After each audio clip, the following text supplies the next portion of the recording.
If you see V1,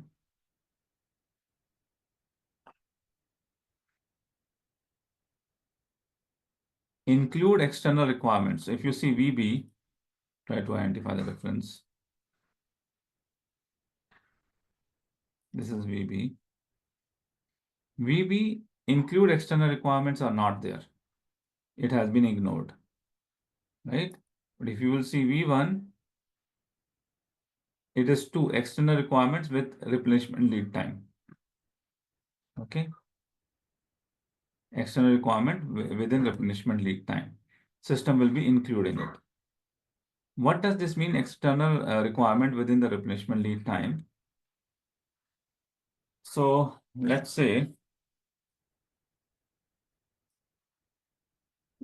you are using a reorder based planning VB, right?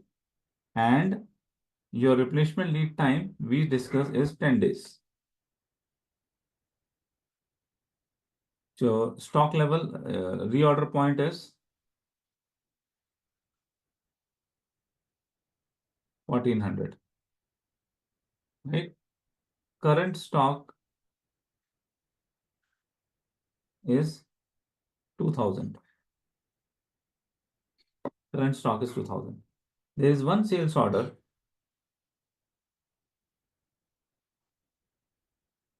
which is open. Okay. And you need to, this is today's date. This is 10 days. Its requested delivery date of the sales order is today plus 5 days. Okay. And the sales order quantity is 2000. Now, in this case, what is going to happen? Try to analyze. If you run MRP with VB, VB will say my reorder point is 1400, current stock is 2000. I don't need any further material, no proposal. No proposals are made. But actually what is going to happen? After 5 days, your stock, after 5 days, your stock 2000 will suddenly fall to 0 because of this 2000 order. And after 5 days, you will be having a certain 0 stock, and then you will try to buy it. Then from next 10 days, it will take, it means you are sitting on the 0 stock for next 10 days. So that is not a good situation, which VB will be creating it. So to rectify this situation, what we can use V1. What V1 would be doing, V1 would be considering this sales order.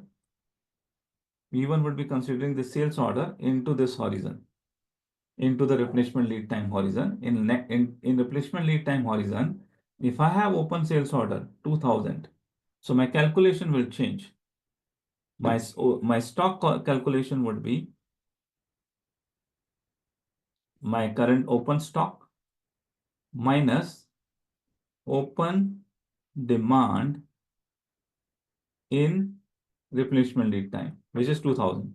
So here system will consider today itself, when MRP will run, system will consider I have a 0 stock. I have a 0 stock which is below the reorder point, which means I need to order the more stock. So based on my lot size, I would be ordering more stock.